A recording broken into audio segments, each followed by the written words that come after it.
Joy is a fugitive kind of specimen. Grasp it and it flees you. Look not for it, you might get it accidentally.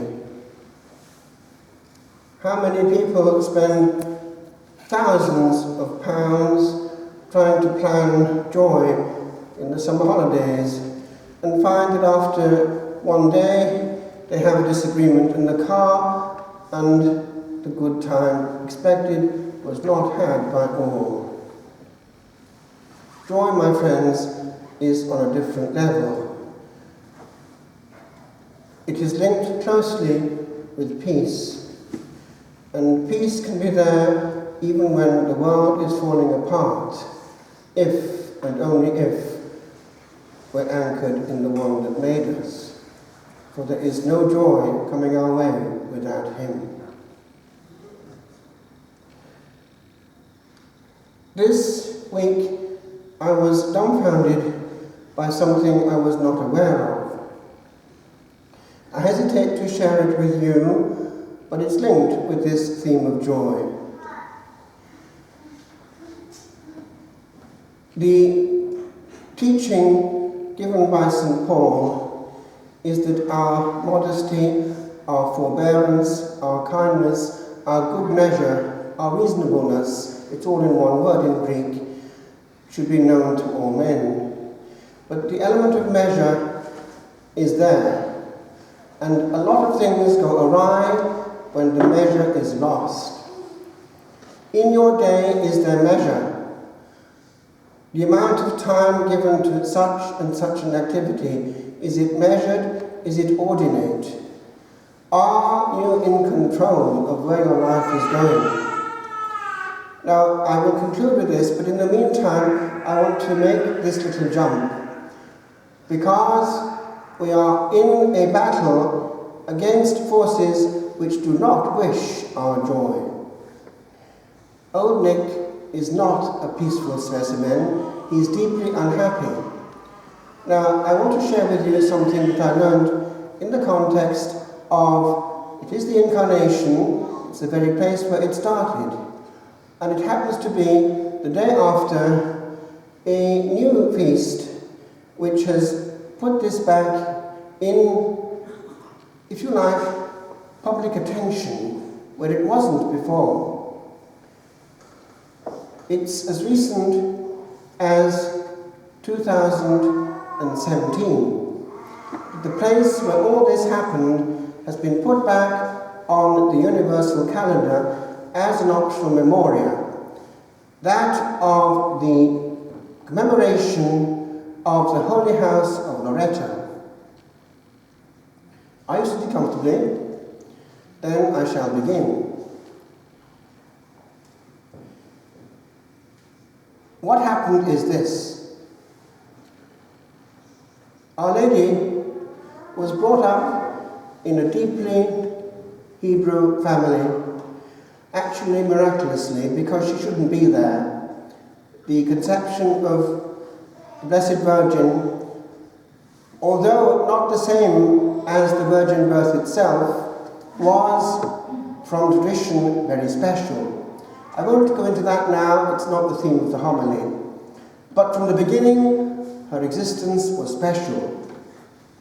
And that place where she grew up was surrounded in grace. Also, at the age of 3, she was involved with the service of the temple, and she was brought up there as a young virgin for a good while, and would therefore have been aware of things like Hebrew, which would make possible the eventual use of Hebrew when it came to Gabriel coming in and greeting her with the Hebrew Shalom, Eshef Chen, peace, woman of grace. Now, what happened? Eventually, she, as you know from the Gospel, was greeted by Gabriel, but then there was this flurry of activity. They had to get out of the way, they had to go first of all for the censure up to a different place, and then flee, and so on. It was a disruptive time to come into this world. But the Holy House of Nazareth was important all along. So much so that its very walls are penetrated with grace and prayer and presence. Now, what happened? In the failure of the Crusades, in 1291, these places were then really beginning to be under threat of demolition. And so things started to happen.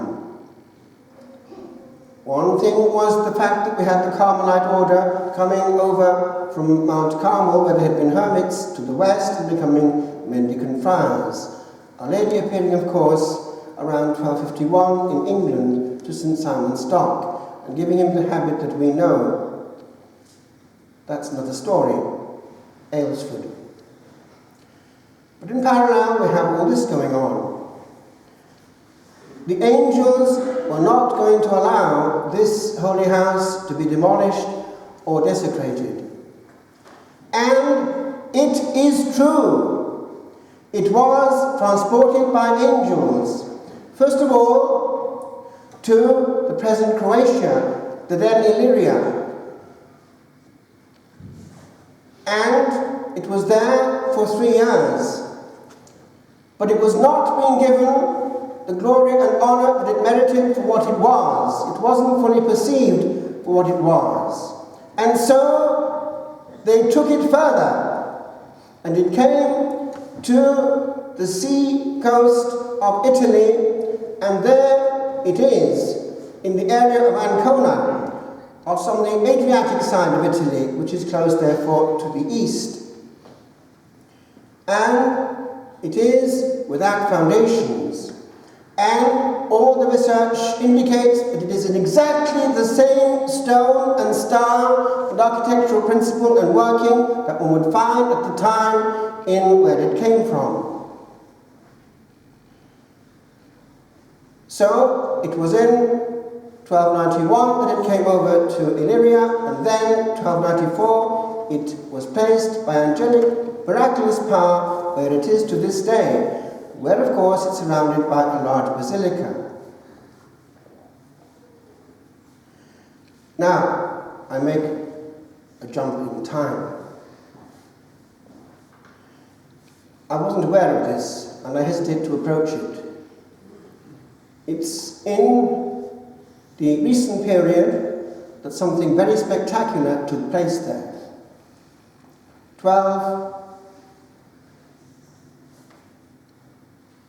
Actually, no, it's more recent. It's very recent, this. It's what happened in an exorcism. It wasn't intended to be an exorcism. It was a good young exorcist who happened to be there on pilgrimage with people, including 2 young people. One who was 14 and the other who was 23. Now, he had not intended this to happen. All he wanted was a quiet time of prayer. But he had these people with him. And he went into the holy house. And something started to happen. Something very noisy. The 2 girls started inexplicably to howl and screech and scream and make a horrid infernal din. So much so that a good priest who knew the young exorcist pleaded with him to oblige the demon to be quiet, because the whole assembly in the basilica was being disrupted. And he commanded the demon to be quiet. So something unexpected happened. The growling, the hissing, all this ceased, but in its place something else happened. And as it happens, somebody had something to record it, presumably a good smartphone. And so the whole of what followed can be heard in Italian. And I've had read to me the transcript. It's straight from the jaws of hell. Now, There are a few things which it would be wise not to say, but a few others that we can say. One is this. The demon could not bear what was in there. It was, under his own admission, so full of virginity and purity, the very virtues that he can't tolerate, that the world through his influence can't tolerate, are by now demolished. Moreover, he was able to be indirectly and unwillingly heaven's mouthpiece by being obliged under pressure in the name of Jesus and Mary to say the truth on certain issues.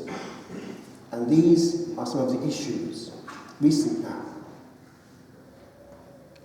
As regards this place, under pressure he was obliged to admit, yes, it is the house.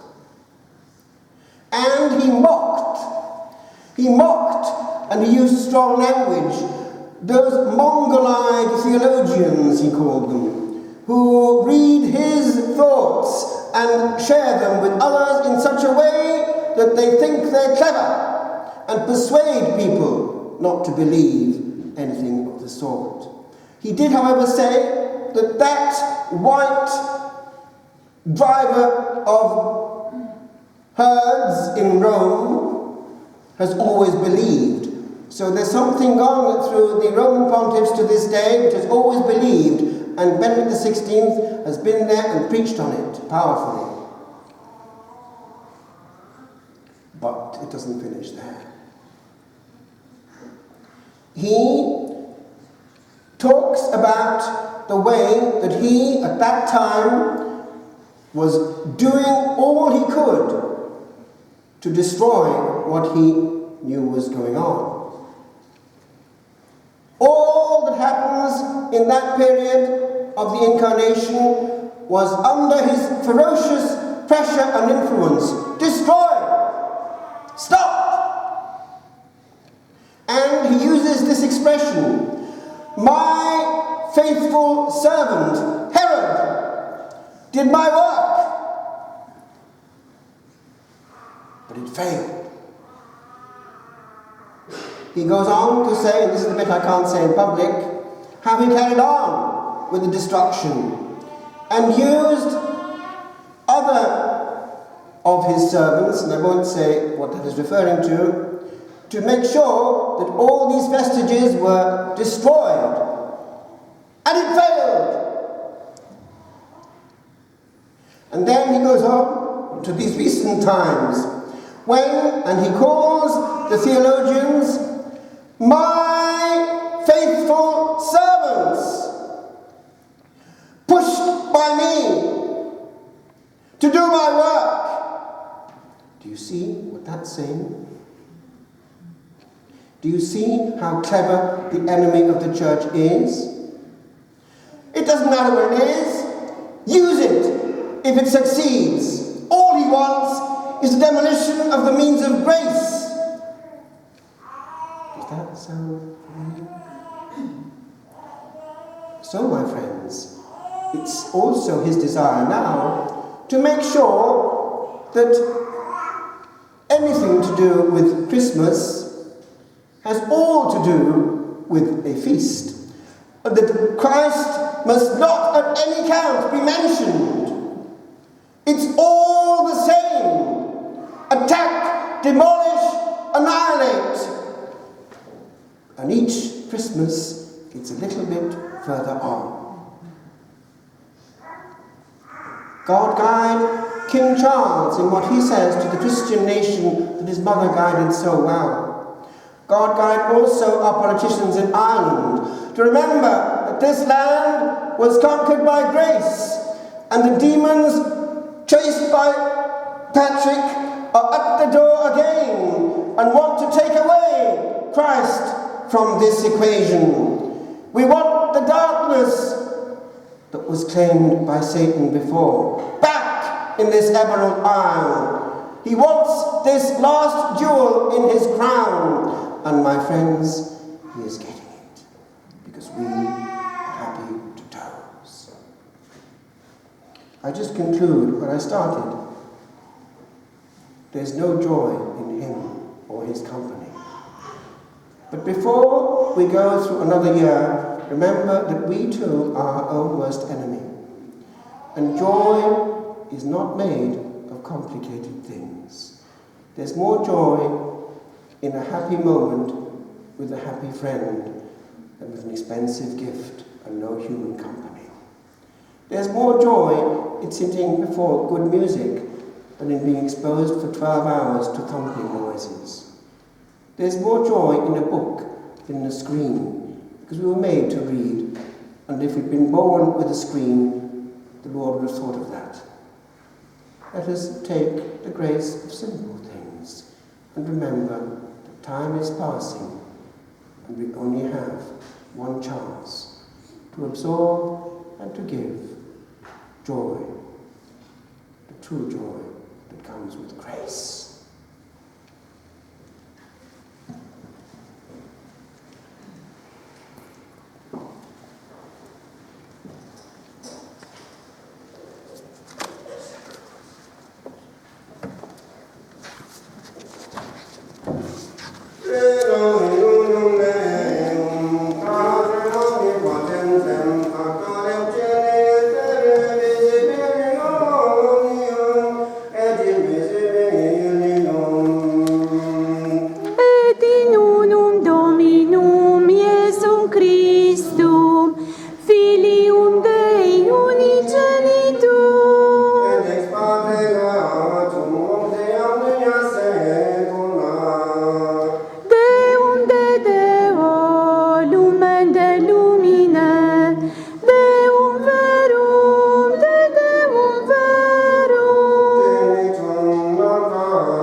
Patre Filio que proce